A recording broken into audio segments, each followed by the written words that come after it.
You're tuning into the High Performance Path podcast, and I'm your host, Alex.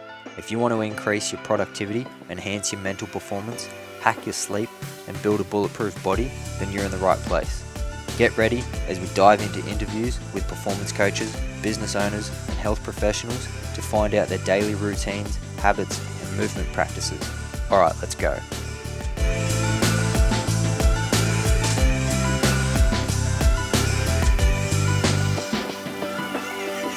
All right, welcome back to the High Performance Path, guys. Today's guest I have on the show, Russ McCloy. Russ is a fellow CrossFitter. He's a fellow CrossFit coach as well at Steel Coast CrossFit, which is in New Lambton. It's in Katara. Katara. Yeah, down near the Homemaker Centre. Yeah, sweet. So today's episode, we're going to be talking about training, a little bit of nutrition, recovery, and we're going to talk a little bit about CrossFit, how it's evolved, and positives and the negatives, if any, about it, and kind of why we do it. So welcome to the show, Russ. Great to be here. So tell us a little bit about yourself, and then we'll dive into a little bit of CrossFit later on. How far back do you want to go? Just like no more than 5 minutes. Just an intro. So I've always been into health and fitness my whole life. And then in 2011, I moved to Newcastle. Yeah. And I tried lots of different sports and stuff. I tried running, bodybuilding. I went back to some grassroots stuff. Like I used to do lots of jiu-jitsu. Oh, cool. Was this like as a kid in high school or primary school? Yeah, or both? so this was back in high school. It was one of my, I guess, outlets back then, which was super cool. Because I didn't get into, I guess as a kid, I was right into team sports. Yeah. And then a fair bit changed through high school and stuff. And then I started to go into more individualized sports like jiu-jitsu and running. And then it wasn't until probably 2013, I think, I started CrossFit. How old were you then? Oh, geez. I think I would have been... Quick maths. Yeah, I know, right? So that's what, 7 years ago? Yeah. So I would have been about 19, 20. Yeah. Probably about 20, yeah. What was your first experience with CrossFit? Did you see a video of it, or did you get dragged along and have no idea what you're in for? Yeah, pretty much. So I was in a gym that had both like bodybuilding and like a CrossFit side as well. So was that a 24-hour gym that had classes of CrossFit? It was, yeah. So it had classes of CrossFit, but you could still sort of go whenever you wanted to use like the just like the Globo gym side of things. So I knew someone who was doing the CrossFit classes there, and she said, "Oh, you should, come and try it. Like I think you'd really like it." What was your training looking like up to this point? Like training at that gym, like the 3 or 4 months before that? I was basically just doing bodybuilding. Yep. So before that, I was doing a lot of running for a couple of years, and I dropped heaps of weight and got really skinny, and realized at one point I was like brushing my teeth, and I was like, holy shit, my shoulders are getting sore. Like I can't hardly hold my arm up anymore because I was just like focusing so much on running and not eating enough. And I was like, shit, I need to go to the gym, hey. So I pretty much stopped running. Yeah. And then, I was just doing like bodybuilding splits, like back and bis and chest and tries and that sort of stuff. Yeah. And then, I got invited to just like come and trial a CrossFit class. And it was just something completely different, and loved it. So that's where it all started for me. Yeah, cool. Yeah. So what about CrossFit do you enjoy? Because you still do it now. So Yeah. What is it that you love about CrossFit that you continue to do it now? I think it's the competitive side of things for me. I've always been really competitive in all the sports that I've done. And taking up CrossFit and doing CrossFit and, not Nelly being like the best at it, it's been really, I guess, empowering for me to push myself all the time. So then it extends from beyond the gym, like it goes into like nutrition and sleep and your lifestyle, because all those factors affect your performance in the affect gym. performance. Yeah, So yeah, then you have to focus on all those. exactly. Yeah. So I think it comes from like a competitive aspect, Yeah. but also like I guess you could call it like a self betterment aspect as well. Like I'm just trying to be better every day. Like what can I do every day just to get that extra 1% Definitely. in the gym? Yeah, yeah. Because in CrossFit, if you have any weaknesses, because it's so kind of broad, there's so many Mm, different modalities of training and different time domains. mm, And like different movements. hmm If you have a weakness, it's gonna show up. Oh yeah, and it has for me many times, Yeah. and spectacularly at some points as well. Yeah. So just for the listeners that don't know what CrossFit is, I think most people know what CrossFit Mm, is now, but essentially CrossFit is a strength and conditioning. Uh, it's basically strength and conditioning, mm, um, but it's so broad that it emphasizes the generalist mm. rather than the specialist. Yeah, So definitely. you will be better at CrossFit if you're okay or good at a lot of different things Yep, rather than be the strongest or definitely. having the best endurance. Yep. So if you're a specialist and you focus all on one skill, you will actually not do as well at CrossFit, which I think is interesting Yeah, because that means you have to focus on weaknesses and try to eliminate as many weaknesses as definitely. possible to then be the best. You've got to work on that Which, weakest link. yeah, which means you're focusing on things that you're not good at, Yep. which I think focusing on things that you're bad at is a really Yep. powerful thing mentally and just, yeah, in many different ways. It definitely can be, and I think the people that do well at CrossFit are those people that you talk about, like people that can double down on their weakness. Mm. So a personal example of mine is I did do a lot of running, but then I have not run since my running days. And because I wasn't doing any running, I went to a big competition, and the first event was 3 rounds, and within those rounds was a 1.5K run each time. Yep. Um, and I got absolutely towed up in those runs. Hey, I Yeah, could not really. believe it. Wow. Because it was What competition was that? so that was the Aussie Throwdown Yep. competition, which I did. I think it might be probably 3 years ago now. Yep. Um, That's an online comp, yeah, so it was a and then national. the finals are Yeah, in person. Yeah. yeah, yeah. Yeah. So that's right, online comp, and then they have the finals. It was down in Melbourne, and yeah, got pretty cleaned up in that. It was a bit of an eye opener, and it was a bit of a like took me a couple of days, but I was able to turn it around and be like, oh shit, I need to work on running a lot. Yeah. So Yeah. yeah, So, coming back to that aspect where you've got to be a generalist sort of thing in CrossFit. Yeah. so you mentioned that competition Mm, and the fact you enjoy competing. mm. What are some other competitions that you've done, or what's a favorite experience competing for you? Um. Either what's your favorite comp or like kind of moment. What's Yeah. your favorite moment from competing? Favorite moment from competing. Yeah. Jeez. So I've done a fair few like local comps in the Yep. local area and stuff Around like Newcastle. that. Yeah. If anyone didn't pick that up from the start, we're in Newcastle. Yep. So there's quite a lot of CrossFit gyms in Newcastle. There is. Yeah. And I've done a fair few of the local comps. Yep. I've probably moved away from that a little bit, I guess, in the last couple of years.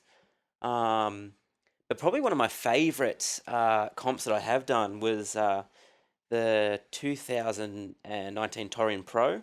Yep. That was just absolutely an incredible comp. That's up in Brisbane, yeah. Yeah, so we went up to Brisbane for that. I did that as a pro pair with Yep. another member from my gym, Jed Ma, and like just the That's male female part. that was male. Yep. male pairs, pro pairs. So And was that like a invite?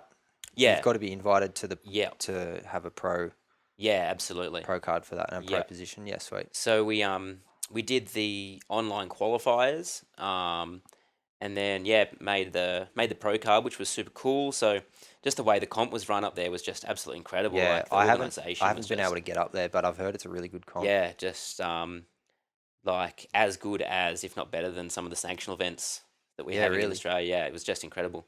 And just to have that experience as a pro pair and not the individual was really cool, because I've sort of pushed away from that team sports and went to the individual stuff. Yeah. Sort of going back to that that team aspect was really cool. Yeah, let's talk a little bit about that because it's very different competing as an individual Mm, or as either a pair or a group of three. yeah, yeah. What do you prefer? Do you still prefer competing as an individual? I still like I still like competing as an individual, because it's sort of all the onus is on me. So Yeah, if something goes wrong, it's on me. If something goes yeah, well, it's on me.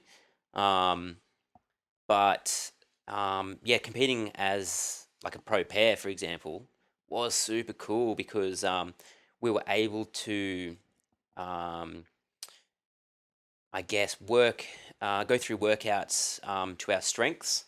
If I was better at something, then my teammate, well, I could focus on a few more reps doing that, or vice versa. there's a lot of strategy Lots of in partner strategy. workouts, So or you've got to really know your partner quite well. and you got to know the rules of that workout. Yeah, because the rules are going to be different. Yeah, So that's a pretty important aspect. But I think, yeah, the one of my favorite highlights is that Tone Pro comp with Jed. It was yeah, just absolutely incredible. awesome. Yeah. So a lot of people listening would have been exposed to CrossFit for the first time by watching one of the CrossFit Games documentaries. Mm. And I want to talk to you a little bit about the difference between the competitive side of CrossFit Yeah. and the CrossFit style of training just for improved health Yeah. and Health and kind of fitness. improved longevity, Mm. because they're two very different things. They are. And the documentary or the documentaries on the games, Mm. they are showing the sport Yep. of CrossFit, and I think that's what a lot of people think that CrossFit is, but it's not. There's two very different sides of CrossFit. So let's talk a little bit about Yeah. what the difference are. So Yeah. you enjoy competing. So, yeah, I do enjoy the competitive side of CrossFit. So I enjoy the CrossFit, the sport.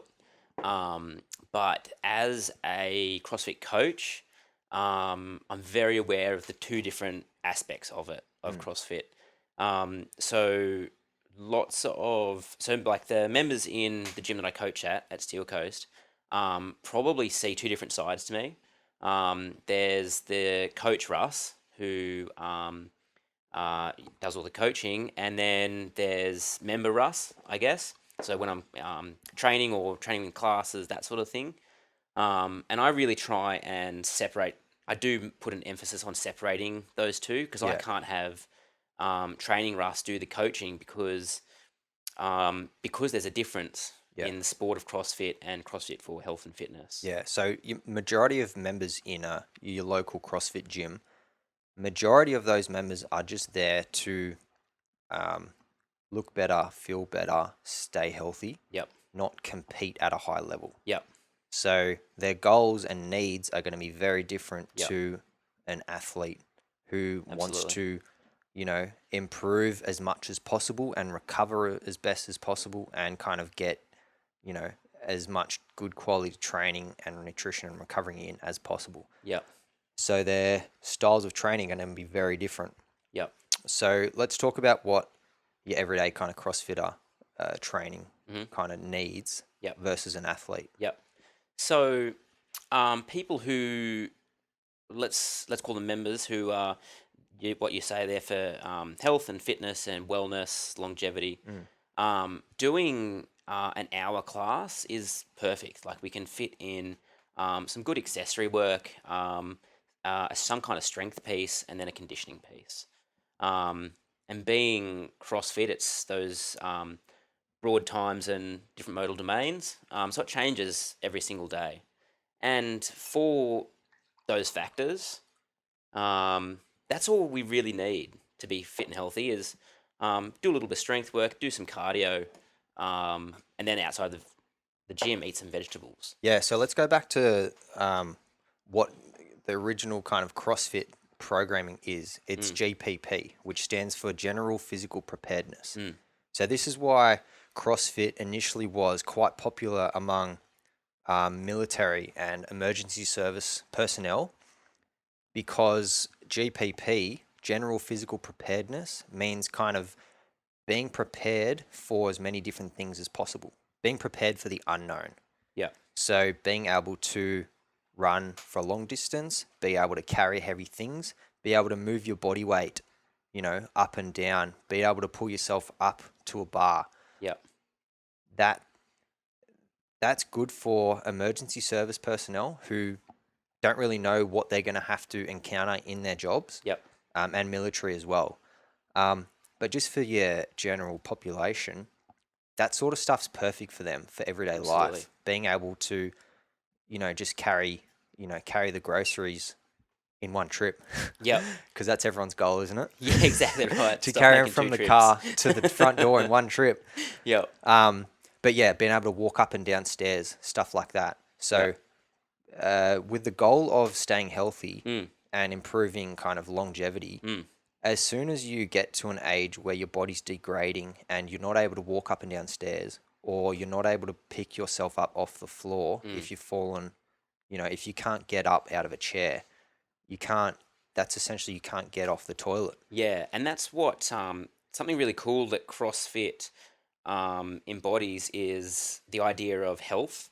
So people think of health. I think the general population thinks of health as you're just not sick. Mm, Where CrossFit takes health to a different level, and health is when you're 90, being able to get up off the ground if you do fall, mm, that sort of thing, not just you are sick and have to go to the doctors. Um, so I think that's a really cool aspect of functional fitness, I mm. guess, because it takes the idea from health, from just being not sick, to actually being able to use your body and staying out of the retirement home sort of thing, Yeah, keeping your independence. definitely. I think Yeah, that's what is a great goal for majority of people, to yeah, stay healthy and keep moving as long as possible. absolutely. And so to do that, you don't really need the weekly workout routine of an athlete. Um, you don't need anything close to that Mm, if your goals are just to, keep a low, healthy level of body fat percentage, yep, stay functional, yep, and just all that. So absolutely. now, that's what CrossFit started as, GPP, General Yep, Physical Preparedness. Now, the great thing about CrossFit is in like a group class scenario, in order to get like intensity, it's competitive. hmm, And so you're doing a workout in order to improve either on your previous time or your previous weight, or get a better score or a higher weight than other people you're doing a workout with. It's mm, measurable. yep, So that then gives people something to kind of track yep, and and measure their progress yep, on their fitness, if they're getting stronger or fitter. And also it gives a kind of competitive edge, which helps people that kind of don't have the self discipline to drive that intensity in their own yeah. training. It's that group class sort of setting that brings that intensity. Um, and I think one of the things sort of about intensity is that it's always relative. The intensity that a member goes at is going to be different to another member. Yeah. So one of the cool things about CrossFit is we want to keep that intensity up, and it doesn't really matter if you're um, at a older age or at a different weight, because everything's scalable. We can change the workout for you to able to get that intensity still. Yeah. So it doesn't matter if you do come into the gym and you don't have a pull up, and we've got pull ups programmed. We can change it. So we're going to give you some kind of pulling movement that's going to be able to keep you moving through a workout, and for you to be able to get that intensity, because that's one of the key factors. Um, for functional fitness is intensity. Yeah. Yeah, relative intensity. Yeah, sweet. Mm. Cool. Let's go to this kind of sports side of it. Yeah. So I think one of the cool things that CrossFit as a brand did was when it first started getting bigger and bigger, they did show the documentaries, like all the games and stuff.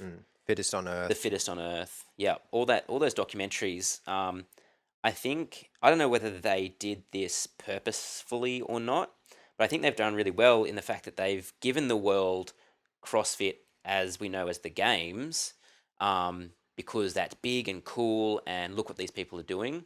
And I think they can go from that position and then scale it back and say, this is the fundamentals. this is the fundamentals. Like what these people do is at the highest elite level. This is sport. But CrossFit is still just a functional fitness, GPP, like you say, for health and fitness. I don't think they could have done it the other way, where they introduced CrossFit to the world as a GPP and this like way to stay fit and healthy, and then brand it as the high intensity games that we see.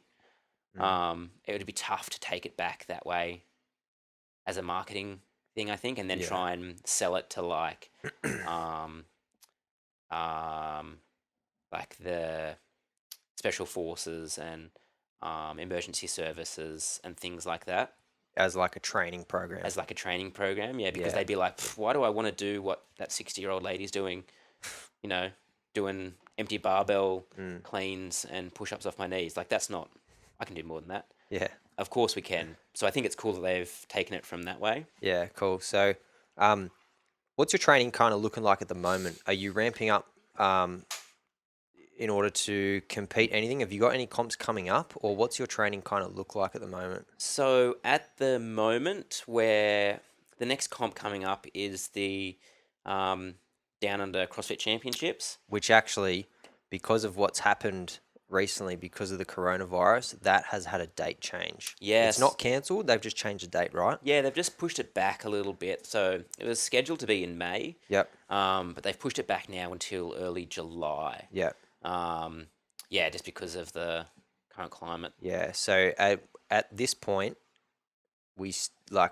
everything could change in a week. So by the time this podcast comes out, that may not be going ahead, or that may have changed again. It might have been pushed back again. Yeah, so who knows? I hope not, but so training for that at the moment is nothing's really changed. So that's a sanctional event, yeah? Yeah. Do you So want to explain what the sanctional events are? yeah, so from the Open, the CrossFit Open, there's been 2 sanctional events in Australia. We only get 2 of those cards. Yeah. Do you want to explain the Open quickly for listeners for who sure. aren't familiar? So the Open is run by CrossFit, the brand, and it's for everyone to do. So anyone can do it in any gym. They release 5 workouts over 5 weeks, and you get to go and do that workout. And this is the first step towards getting a qualifying position to then go to the CrossFit Games. Yeah, absolutely. Which, for those who don't know, the CrossFit Games it's supposed to crown the fittest on earth. Yeah. A male and a female winner. Yeah. And teams. Yeah, and teams. And they have changed it recently. So it used to be the top 40 males and the top 40 females. And was it the same with teams? Top 40 teams? I can't remember if it was 40 teams or 20 teams, because it was sort of double the amount. I don't really follow the teams that much with the CrossFit Games. I don't really follow it as much as I used to be honest. But I think they have teens as well. Yeah, they do have the CrossFit Games teens now, which is as well. The top 40 teens? Something like that. Yeah. So essentially, in order to get one of those spots, one of the pathways to do that is the CrossFit Open, which you can do from home. You just have to record your workout in your home gym or in your CrossFit gym or whatever. Yeah, your local affiliate. And you don't know what these workouts are until they're released each week. And it goes for 5 weeks. Yeah. So over 5 different workouts, you're scored amongst the rest of the world or the rest of your region or country. Yep. And after those 5 workouts, a certain number of people from each region then go. Yep. That's actually changed now, hasn't It's it? changed a little bit, yeah. So now they have the fittest in your country. Yeah, that's so right. if you come first in Australia, you'll get a games ticket. Yeah. So all the countries around the world can do that, and they'll take that top person, that male and female. You can also get a spot by coming in the top 20 in the world. Yeah. And then what they do is they backfill. So Yeah, it's a complicated process. It's a little bit because complicated. the last games in 2019, that was the first year that they did this format. So they've only done it once, and it is a very complicated backfilling process and all that. It is really complicated, so it's a bit tricky to sort of get into.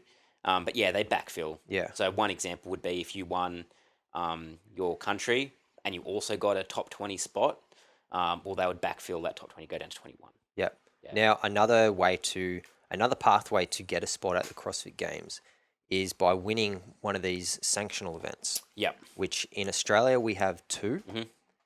How many sanctional events are there? Do you know? I'm not too familiar. I can't remember off the top of my head. I think we might have about, let's say 20. Yeah, about 20, 25 maybe In around the world. Yeah, so there's not a lot. No. But again, there's lots of backfilling things that happen. So a lot of the games athletes will still go to these sanctional events in preparation for the games. Or to win prize money. Or to win prize money, which has become a really big factor. Yeah. Yeah. So say Matt Fraser goes to Wadapalooza. I don't think he did this year actually, but he didn't compete, but he was there watching. There. So who won that? Pat Vellner, didn't he? Yep, I think so. I think he came through with that. Yeah. So Pat Vellner went there. He won lots of prize money, but I don't think he needed the games ticket. So it'll just go down the list. Yeah. Who came second, third. Yep. That sort of thing. Yeah. So in Australia we have 2. One is the Australian CrossFit Championship, which is in the Gold Coast. Yeah, which we had just this month. Yeah, which has just passed. Yeah. In March. Was it this month? Yeah. In March. And then the second is the Down Under CrossFit Championship. Is that the right title of it? Yeah, that's it. So that's the one you're getting ready to compete at. Yeah. Which may go ahead, may not. Do you know? I hope it does. Do you know any events for that, or how long until you find out that? Yeah, so they've sort of been drip feeding us some events. Is it 1 day or 2 day? It's gonna be 3-day comp. 3 days. Yeah, so it's gonna be pretty long. Is there any athletes from overseas coming? There's that are lots. Confirmed? Yeah. What are some big ones? So this year, I think Jacob Hepner's still going to come. He came last year as well. I remember him coming to Australia. Yeah, him and his team will come. All the top dogs in Australia will still come as well, which will be really cool. I think last year Amanda Barnhart came, which was great. She's American, yeah? Yeah. Yep. Yeah. So there'll be some big names like that, some like games level athletes that'll still come. Sweet. So what events are released if they have? Yeah, so they've released a couple of workouts now. One of them they've said is the Friday Night Lights workout. So they'll pack the stadium out for Friday night, and it's a 1RM snatch. So just getting ready to build to a heavy snatch, which should be really exciting to watch. Have they released more rules? Like, is it you get 3 attempts, or you've got 3 minutes, or something? Yeah, exactly like that. So you get 3 attempts with a minute each. I think I'm not sure how they exactly going to work it, but say you the buzzer goes for your minute, you might be able to get a couple of attempts in if you're really quick at loading your bar, or say you miss, you can have another quick go with inside your minute. So it's going to be really tough, but that should be a really fun event. They've teased a beach event. We don't know what it is, but we can assume it's probably going to be some kind of run, swim, run. How's your swimming going? My swimming's pretty good, actually. Okay, that's good. I did lots of squad swim training. Oh, that's good. During high school. I think that's a lot. That's big weakness for a lot of people. It definitely is for a lot of CrossFitters. Yeah, because swimming typically has not been in CrossFit at all until the recent, like, maybe 2 or 3 years Yeah, max. yeah, definitely. We seen it at the games a few years ago, Yeah. and then it started just to sort of filter back down through into sanctional events and that sort of thing, which has been actually really cool. I really like that they're able to get outside the stadium now and do things like It that. is really cool, hey? One of the other things they've released is a big gymnastics workout, handstand push-ups, toes to bar, and dumbbell snatches. How do you go with gymnastics? Gymnastics You is don't mind them, do you? probably my strength. Yeah, I thought that. I did Jimaroos as a kid. Yeah, cool. So Like, you did everything as a kid. I did lots of sports Yeah, as lucky. a kid. Yeah. So I think gymnastics is probably my strong suit. So I'm really happy with that workout. Another one they've released, actually they haven't released, but they've been teasing, is some kind of trail run. We're assuming it's going to be a weighted trail run, so Yeah. there's some kind of pack. Running's not my strong suit at the moment, so I'm probably going to go for a run after this podcast. Yeah. I'd say get some running in. Have you done much, like, weight vest running? No, I have, but not enough. Have you got a weight vest? I do, yeah, Yeah. yeah. I don't do a lot of weight vest training. I probably could include it once every fortnight or something, just to experience that extra weight. And so your body gets more familiar with it. Yeah, not necessarily needing it as like a training thing, but more just to if something does come up in competition, we've got to throw a weight vest on. You've done it before. I've done it so- before, and it's not going to be like this big shock. Yeah, so my that'll system. be that one, your body will have experienced that or something similar. Yeah. And then two, mentally, you'll be going in Yeah. with a little bit more confidence because you know you've done it before. Yeah. Whereas going into something, especially in a comp, if you've never done it, I Yeah. mean, at a comp at that level, the nerves are already up anyway. And Yeah. if you haven't done this before, then that even just adds to the nerves. And then that just, that just makes the risk for a stupid mistake or something even higher. Yeah. One of the biggest things in competitive CrossFit is just staying relaxed in workouts, knowing what your strengths and limitations are.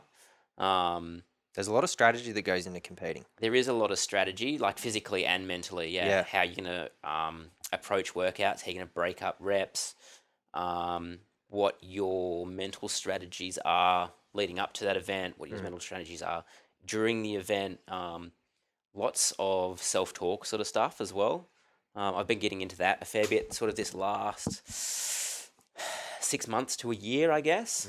I've been talking to a sports psychologist about, just sort of mental strategies, Wow. different ways of thinking. So rather than coming up to workouts with sort of fake confidence compared to real confidence, Oh, yeah. and lots of sort of working on like ego and self-talk as well. Yeah, so that's actually been really beneficial. Yeah, wow. Do you want to dive into that a little bit more? Yeah, we can. What do you want to know? Like, did you, before seeing or before speaking to a professional about this, were you Yep. aware of fake confidence versus real confidence? Or was that something only recently brought up? It's something that I think a lot of people know, but don't really experience or dive into. Yeah. Confidence isn't Because it all ties in with ego. definitely. So confidence isn't approaching work and going like, I know I'm going to win this workout, because you don't know you're going to win that workout. I know this is quite specific to sport, but I think real confidence is approaching something with the knowing that you can give your best effort right now, and that's exactly what you're going to do. So I think it's focused more on the present and not an outcome orientated sort of situation. Yeah, so I think bringing it back to the moment and saying, what can I do right now? That's in your control. What's in my control right now? I'm going to focus and double down on that and not worry about the outcome. The outcome will happen. What will be, will be. If you focus right now on your mental strategy leading up to a comp or a workout, or it could be anything really, like a business meeting, a podcast, that will have a bigger impact than going in with your chest puffed and saying, I'm going to nail it. Because if something goes wrong and you don't, everything's going to hit the fan. Yeah. Yeah, sweet. That's cool. What about your diet? Do you follow any specific diet? Because uh, as a as a person who trains for competition and has a focus on performance, do you follow any certain diet, or like do you just eat? What's your diet look like? So I don't, I, I have a diet. I don't, Where everyone has a diet, I guess. Yeah. everyone has a diet, but I don't follow a specific plan. I've been working with Kit Nutrition, Yeah. and they've helped me set out my macros that I should be hitting each day. Cool. And I track my food every day, just making sure I am hitting those macros, so my Yeah, cool. protein, carbs, and fats. Yeah. So you do track. Yeah, I Do you think definitely that's track. important for 100%. anyone who focuses on Hugely. performance? Yeah.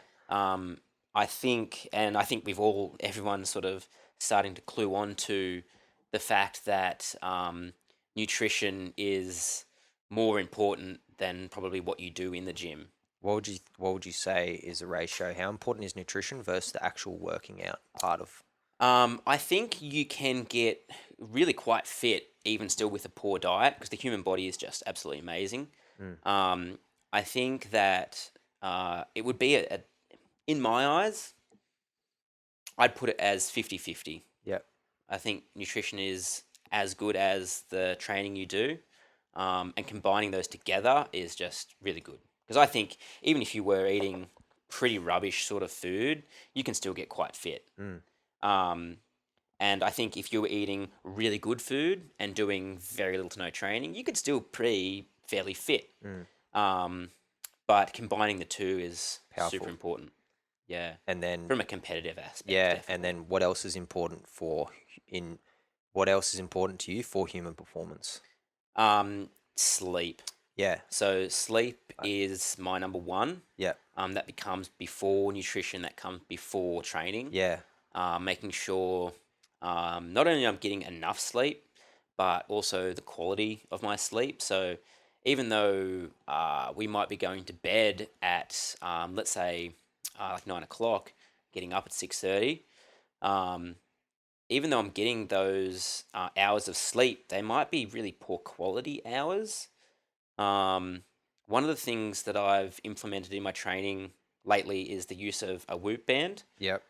which has been more of an eye opener Yeah. into that side of my performance. So Yeah. I've recently been using the Whoop since probably November. yeah, So that's a good, 3 or 4 months with using it, and I think it's great. yeah, I'm actually gonna do another episode later on, which is gonna come out with yourself, and we're gonna talk about the Whoop and dive into that yeah. a little bit more. So But we'll leave it for today. watch out for that, listeners. If you are interested in recovery and learning and hearing about the Whoop, we're going to talk about our experiences with that. So back to the nutrition. Yeah, When so- when you started tracking, what was the first thing you learned that you were kind of doing wrong, or what were you missing once you realized? Probably the biggest thing I was missing was I wasn't eating enough food. Yep. Any macronutrient in particular, or just total calories? Just I could say carbs. Yeah. But I think just calories in general. Yeah. If I have a double day of training, I'll be burning sort of 4,000 plus calories a day, which is a lot to try and eat cleanly, I guess Yeah. you could say. So Yeah. trying to fit that in as bit of meat, fruits and vegetables, nuts and seeds, and some little starch, like that's really tough. To get 4,000 calories in all Yeah. that. So I could easily hear go ya. and eat like 2 burgers in a day and there'd be my 4,000 calories, but there's just not enough micronutrients within that to help support recovery. Yeah. So everything that I eat is quite clean. So like my day of eating sort of looks like I get up in the morning and I have some muesli and Greek yogurt, generally some kind of berry. I'll spend a couple of hours training then, so that'll be my morning session. I'll come home and I'll have quite a large meal after training Yep. because I'll be already in a couple thousand calorie deficit. Yeah. So I'll try and bring that back up. And that's generally eggs and salad. If I've got some rice on hand, I'll throw that in. That'll last me for a couple of hours until I go back to the gym in the mid-afternoon. Train again for another hour to 2 hours. Is this most days you do a double session? Yeah, most days, especially leading up to competition. Yeah. My body's feeling really good at the moment. So yeah, I've been thrown in a couple of sessions, and it's probably more just for volume than specific needs. Yeah. I think. And then straight after training, I'll have some kind of like a banana, some kind of yogurt, like a high protein yogurt, like YoPros and Yep. stuff like that. Just to try and get some protein in. And then dinners at night, generally some kind of meat and vegetables and salads. So Carbs at night? yeah, definitely. Dinner, yeah. Yeah. So definitely throwing in heaps of carbs there. Again, lots of brown rice. I eat lots of wraps, just because they're super high in calories. And carbs. carbs. Sorry. Yeah. So people don't realize that they have a wrap and it's like, oh, it's super healthy. But if you're looking to be in a calorie deficit and lose weight, like there's lots of carbs in wraps. Actually, one of my like kind of emergency foods, because I struggle with getting enough calories and carbs as well.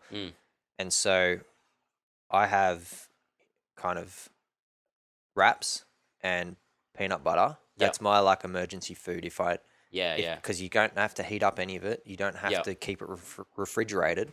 So you can take it with you. And if you need calories, like if it's been, a few hours and you need food, peanut butter wrap, that's heaps of calories, heaps of carbs, heaps of fats as well. You're just missing the protein. But if, to avoid not having enough calories in the day, I find that helps.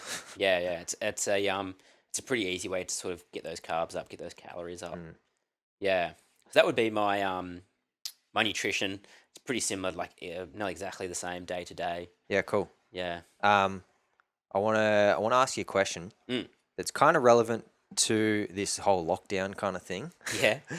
So, if there was a zombie apocalypse, and you could pick 3 CrossFitters to help with your survival, what 3 CrossFitters would you pick? Oh, geez. And it wouldn't just be you and these 3 CrossFitters. You would maybe have your partner or immediate, family, as well as 3 CrossFitters. To kind of help in a zombie apocalypse scenario. That's a really interesting question. What a curveball. Yeah. So I think someone that probably comes straight to mind might be either like Rich Froning or Jacob Hepner, because you always see them guys. Obviously, they're super fit and strong, but they're always on their Instagram, like shooting guns and driving around on motorbikes and doing all that sort of stuff. So looks super cool, but also probably could come in handy in the zombie apocalypse. It's funny because they were actually 2 of my answers as well out of the 3. Yep. I think who else would I like to bring along? You might be stuck with these people for a long time as well. True. So keep that in mind. That's actually a really good point. Geez, I don't know who I'd go if I had to pick another one. What skills would come in handy? Yeah, I think I guess sort of like some kind of camping knowledge, being able to kill zombies. Yeah. So I thought about this before, and my picks were, I thought, Rich Froning, because he's, he lives in the bush. Yeah. He's familiar with operating guns and just kind of that. He lives on that farm. Yeah. Quad bikes, and he's super fit as well. And I thought Jacob Hepner, because he's hilarious. Yeah. Some of his videos puts up are pretty funny. Yeah, he is pretty funny. And then I thought Brett Fikowski. Yeah. Because he's pretty smart. Yeah. They call him the professor. Yeah. And I think he would have some smart ideas and tactics around whatever surviving, making Yeah. traps or whatever. Yeah. I reckon that'd be a good combo. That probably would be a good combo. Yeah, yeah. All right, a few other questions. We got to wrap this up shortly, but I want to know a book recommendation. It doesn't have to be about training or whatever, just any book that you Yeah, would so recommend to people. the last book I read was How to Win Friends and Influence People by Dale Carnegie. It's a really good insight into how we use language and sort of about how poorly we do use language. Yeah. So just the way we structure our sentences into if you do need something from someone, you can reword things properly, and it makes so much more sense. Yeah. Yeah, That's a really good book, and it's also what I liked about that book is if you want to make a complaint about something, or if that's you have an issue or a drama, yeah, there's you can go about this so many different ways, and you yeah, can get varying results. yeah. And It's about being very tactful.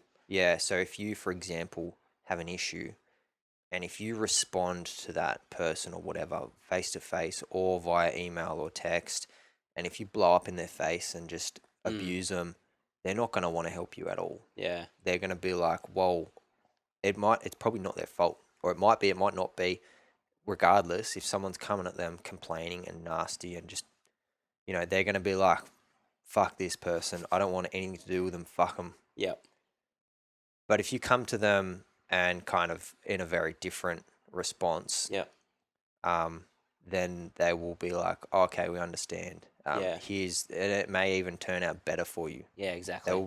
If you come to them and say, hey, like, I'm really happy with your service. This has been, I've used your service before. It's awesome. I tell all my friends about using you or coming here or whatever. Yeah. Although last time this happened, I wasn't sure if you're aware of this, but I was bringing it to your attention or whatever. Yeah. They might be like, they'll receive that a lot better. Yeah. And they might even give you something extra for, causing Exactly. whatever happened. Yeah.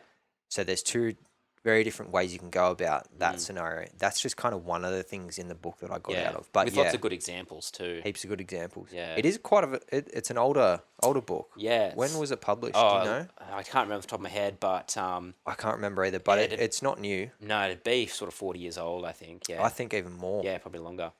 But yeah. All right. Let's go to the final three questions. Do it. What was the first one? So if you could place a billboard anywhere in the world with anything on it, where would you place it and what would it say or show? I didn't think about where I'd like to put it. Somewhere high traffic, I guess. So with a lot of eyes. a lot of eyes. So I think people on your podcast before have spoken about like on freeways and in like busy shopping centers and stuff like that. I think any of those areas would be pretty good.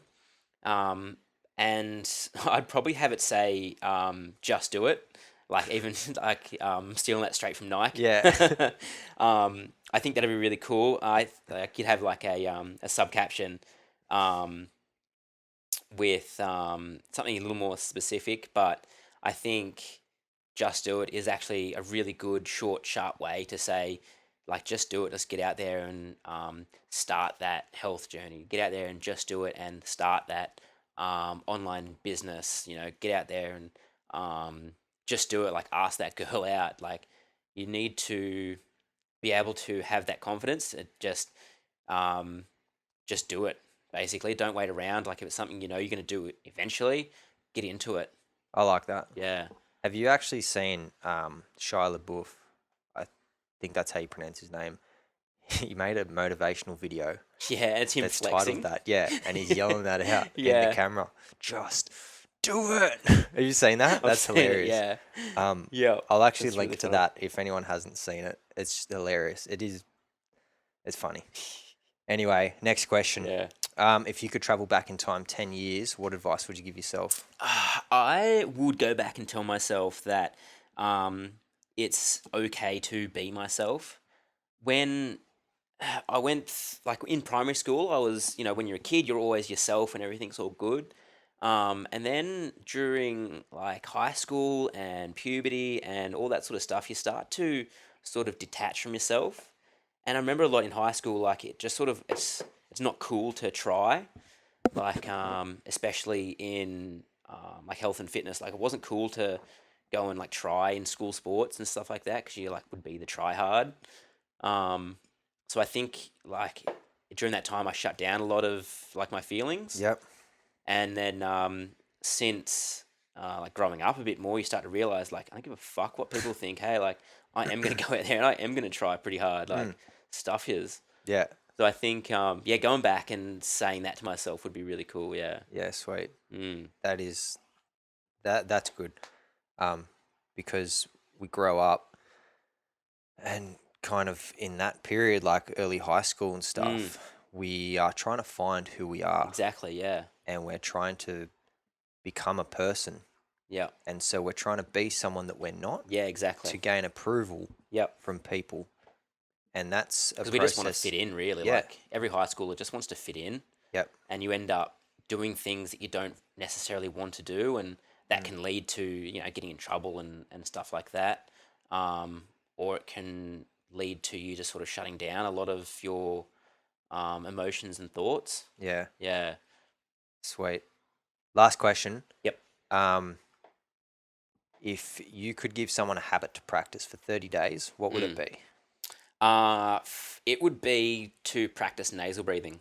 Oh, yeah. Yep. Just close your mouth and just start breathing through your nose. Hey. Yeah, this could be a whole... I could talk about... This could be a whole episode in Definitely. itself, which I will at one point talk about nasal breathing. Yeah. But yeah, that's a good habit. It's just got so many benefits to it. It's just ridiculous. Yeah. I've been practicing nasal breathing for, maybe a bit under a year now. Yeah. So a fairly long time. And what have you found since starting that? In training specifically, you're a lot more controlled during a workout. You've got a lot more time to think about how much effort you're putting in. So during a workout, I'll be nasal breathing and I'll be able to have really positive self-talk and say, I am doing these box jump overs and I'm thinking to myself, like, I can push a little bit harder. I've got lots of clarity. Or I can be thinking, I'm just going past that I'm at that sort of threshold. I might need to slow it down just a little bit just to maintain that moving. So I've got lots of clarity in the moment when I'm nasal breathing, along with like a million other benefits that nasal breathing brings. Yeah, sweet, which we won't dive into that. We've got to wrap things up, but that's awesome. So to finish this up, where do you want to send people? Where can people find you? So probably the best place is my Instagram. Yep. It's _McCloy. So I just put up my general training up there. So things like what bits and pieces I'm doing in my training. I also put up there sometimes my nutritional macro splits and stuff. Yep. So a little bit of info on there as well as training highlights. Cool. Yeah. Sweet. All right. Thanks for coming on the show. Too easy. Thanks so much for having me. All right, guys. If you enjoyed this, please take a screenshot and share it. I'd love to see who's listening. And also, please subscribe and give a rating on iTunes. Sending positive vibes to everyone out there. Thanks heaps for listening.